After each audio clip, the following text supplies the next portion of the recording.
Comment इधर आ रहे हैं इस वाली स्क्रीन पे, वो कैमरा रहता है इधर, स्क्रीन पे कमेंट आता है। अब पता चला कि कैसे क्लास चलती है। अरे थैंक यू, मिठाई तो मैं ले लूंगा तेरी।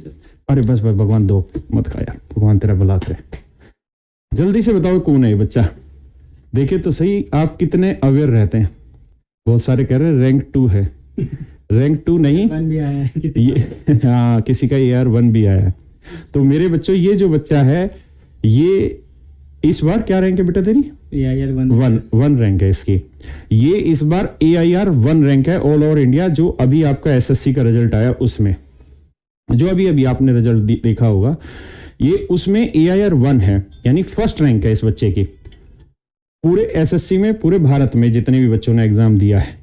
तो आज ये बच्चा मिलने आया है क्लास में और मेरे लिए बड़ी खुशी की बात है कि बच्चे सिलेक्शन ले रहे हैं हमारे पढ़ाए हुए। और सच बात यह है कि इनकी रैंक 1 जो आती है उसमें हमारा कोई योगदान नहीं होता, रत्ती भर भी योगदान नहीं होता, क्योंकि हम तो लाखों बच्चों को पढ़ा ही रहे हैं। अगर हमारी मेहनत से सिलेक्शन हो और हमारे ही काबिलियत से अगर रैंक 1 आती हो तो भाई जितने बच्चे अब आप YouTube पे पढ़ रहे हो सारे ही मेरे से पढ़ रहे हो तो सबकी रैंक 1 आनी चाहिए, तो ऐसा तो नहीं है। यानी मैं ये कहूंगा कि बहुत बड़ा योगदान जो रहता है वो इन बच्चों का और इनके माँ बाप का ही होता है, क्योंकि उनके परिश्रम होते हैं, उनका स्ट्रगल होता है, उनका सेक्रीफाइस होता है, और इन बच्चों की जी तोड़ जो कड़ी मेहनत होती है उसका ही योगदान होता है रैंक 1 आने में, मुझे जो लगता है। नाम क्या बेटा तेरा? ऋषभ से। ऋषभ झारखंड से है ना शायद? हाँ सर, झारखंड।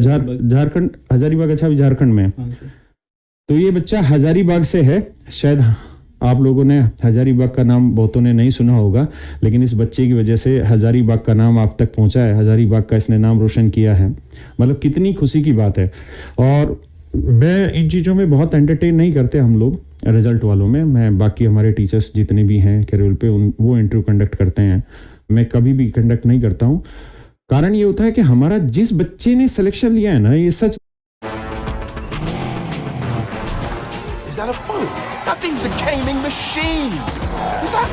सच बात ये है कि उन्हीं की मेहनत होती है। इस मिठाई के हकदार अगर सच मायने में जाना जाए ना तो हम नहीं हैं। इस मिठाई के जो हकदार हैं, जो ये बच्चे लिखे, इस मिठाई के सच मायने में हकदार अगर कोई है तो इसके पेरेंट्स है और ये खुद है। तो हमारे पास बच्चा आता है तो इसके हकदार हम तो कैसे हो जाए, हम कैसे कह दें कि रैंक 1 हमारी वजह से आया। लेकिन उन बच्चों को, ये बहुत सारे बच्चों को जवाब है कि भाई बेटा खोल दिया इसको लिफाफे को। बहुत सारे बच्चों को जवाब है उनको जो अपनी तैयारी शुरू करते हैं और वो कहीं कहीं बीच में डिमोटिवेटेड हो जाते हैं, भटक जाते हैं। उन बच्चों को ये ऐसे बच्चे जवाब हैं कि देखो इसकी शक्ल बिल्कुल नॉर्मल सी लग रही है, सादा सा बच्चा है और बहुत शांत स्वभाव का बच्चा लग रहा है मुझे, शैतान तो नहीं है। तो ये शांत स्वभाव का बच्चा है और देखिए मतलब आपसे आप जैसे है ना लगभग वैसा ही बच्चा है। जैसे स्ट्रगल आपने झेला होगा वैसे स्ट्रगल इसने भी झेला होगा।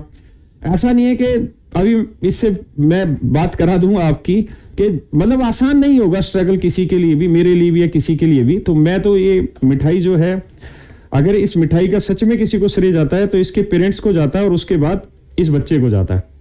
बेटा मुबारक हो। Thank you sir. Thank you sir. मेरा आपको भी बेटा, मेरा तो व्रत है आज का। अच्छा। हाँ मैं तो फास्ट पे हूँ। हाँ रामनवमी के मेरे 9 व्रत रहते हैं। तो इस मिठाई के सच में अगर कोई हकदार है तो कैरियर टीम है जो बैक एंड पे ये सारी चीजें पॉसिबल करती है कि क्लास से आप तक लाइव पहुंच पाए। हमारी इतनी बड़ी औकात नहीं कि हम ये क्लास से लाइव पहुंचा दें और आप सब तक पहुंचा पाए। ये चीजें बड़ी टेक्निकल टीमें बैठी होती, बहुत सारा तामझाम लगता है, तब जाके ये सारी चीजें पॉसिबल हो पाती हैं। और एक छोटा सा पीएन भी जो काम कर रहा होता है उसका भी योगदान होता है हर एक चीज में। और मैं ऐसे बच्चों के पेरेंट्स को नमन करता हूँ और ऐसे बच्चों के संस्कारों को नमन करता हूँ। अदरवाइज तो मुझे लगता है इसको भी थार तो मिलनी चाहिए ही चाहिए, थार नहीं तो मर्सिडीज तो गिफ्ट होनी ही चाहिए। तो भाई जो देने वाले थे ना वो इसको दे देना, ये सिलेक्शन समझो तुम्हारा ही है, मेरा नहीं है, जाके कह देना कि तुम्हारा ही सिलेक्शन है। लेकिन सच ये है कि अपने जमीर की सुनो, जिन भी बच्चों का सिलेक्शन हुआ है। अगर आप अपनी जमीर की सुनेंगे ना, और ये मिठाई आप सब बच्चों के लिए, ये सारी मिठाई आपके लिए है, क्योंकि ये आपको मोटिवेट करेंगी। ये चीजें, आपका सिलेक्शन इन्हीं चीजों से होता है, फालतू के मोटिवेशन से नहीं होता। यही बच्चे आपका सिलेक्शन लाके देते हैं। और आप विश्वास मानिए, मतलब मैं इससे पहली बार मिल रहा हूं, बहुत साधारण सा बच्चा है, बहुत ही शांत सा लग रहा है। ये रैंक 1 कितना बड़ा काम है। नेचुरल इसी की मेहनत होगी। अब मैं इसको फोन करके कहता हूँ तू आजा फ्लाइट से, मैं तेरे को ये करूंगा वो करूंगा, मैं तेरे को गिफ्ट, अरे जरूरत ही नहीं है हमें यार, इसकी मेहनत इसको मुबारक, हमारा काम पढ़ाना है, हमारी मेहनत हमको मुबारक, हमें जो आता है हम वही करेंगे। तूने सिलेक्शन इस पे प्रीफरेंस क्या है तेरी बच्चे, पोस्ट प्रीफरेंस क्या है? पोस्ट प्रेफरेंस सर मेरी ASO है, CSS। अच्छा ASO CSS है। हाँ। और CSS तूने लिया क्यों, इंस्पेक्टर क्यों नहीं लिया? सर मुझे वो था कि दिल्ली में रहना था, थोड़ा और भी आगे देखना है कुछ तैयारी। अच्छा UPSC वगैरह की हाँ, तैयारी, इसलिए। बहुत बढ़िया। तो CSS में इसका सिलेक्शन हुआ, मुझे लगा इंस्पेक्टर हुआ होगा, क्योंकि आजकल मैं इंस्पेक्टरों से बड़ा डर रहा हूँ। वो था क्योंकि मुझे ना CSS में था कि सर दिल्ली पोस्टिंग मिलेगी। हम्म। जब मैंने तैयारी स्टार्ट की थी तभी मैं सोचा था, क्योंकि मुझे ये है कि एक जगह कहीं रह जाऊँ ना, फिर वहां से छोड़ के जाना, कोई नई जगह शिफ्ट करना, नहीं दोस्त। और UPSC थोड़ा हैवी सिंसियरिटी से काम हाँ। करने वाला चीज है ना, UPSC इतना आसान नहीं है कि इधर उधर रोज भटकते रहें कि आज यहाँ पोस्टिंग कल वहाँ पोस्टिंग। तो ज्यादा बेटर है कि आपने अपना दिल्ली ही ऑप्ट कर लिया, और ठीक है अपनी UPSC की तैयारी करो। अभी एज कितनी होगी बच्चे तेरी?